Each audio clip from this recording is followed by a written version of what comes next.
On May 20th, it was reported by Baltic News Service through Lithuanian public broadcaster LRT that Finnish defence firm Patria was looking to include Lithuania in its armoured vehicle production program. Indeed, the company's president, Panu Routila, told a Lithuanian business news outlet that several Lithuanian firms had already been identified as potential suppliers and partners.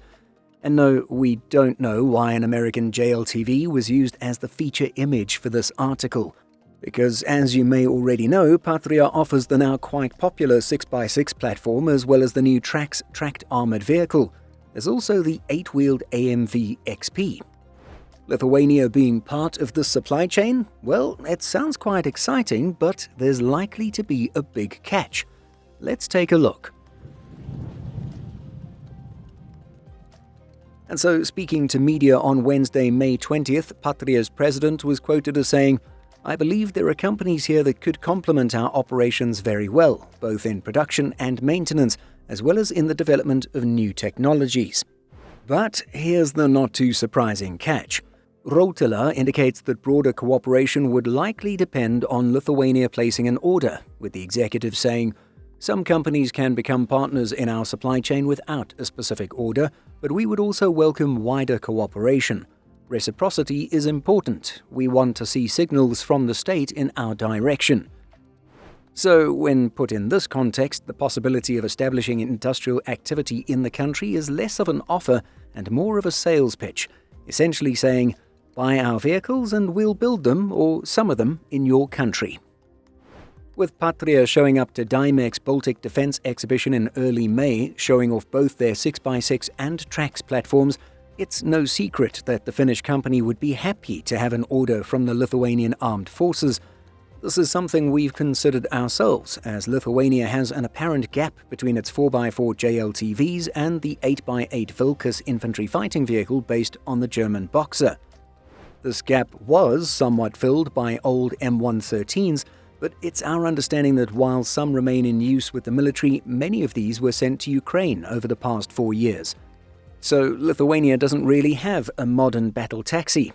The Vilkas is an infantry fighting vehicle, while the JLTV is an infantry mobility vehicle with the ability to transport up to 4 passengers.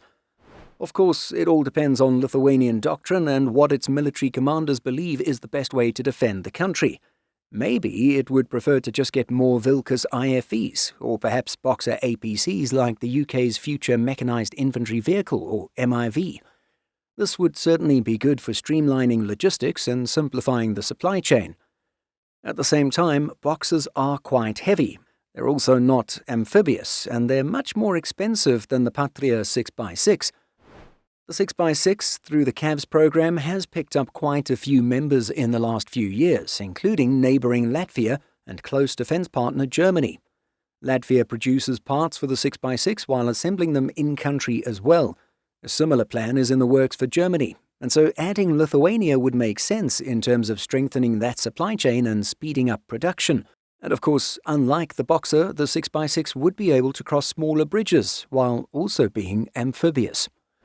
Or perhaps Lithuania would make good use of the newer Trax. After all, the platform is marketed as an ideal replacement for the M113. Anyway, all of this talk is mostly speculation and hypothesizing. At the same time, however, Lithuania's president hinted in September 2025 that there could be an acquisition of armoured vehicles from the company, something that is yet to materialize. At the end of the day, considering the Patria 6x6's industrial momentum combined with adoption by Latvian and German forces, it would indeed make sense for Lithuania to adopt the platform and join the CAVS program to bolster the supply chain. But will the Lithuanians actually go for it? We'll really just have to wait and see. But what do you think of Lithuania being offered the opportunity to be part of Patria's supply chain?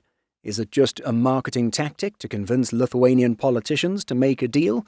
Let us know your thoughts by leaving a comment.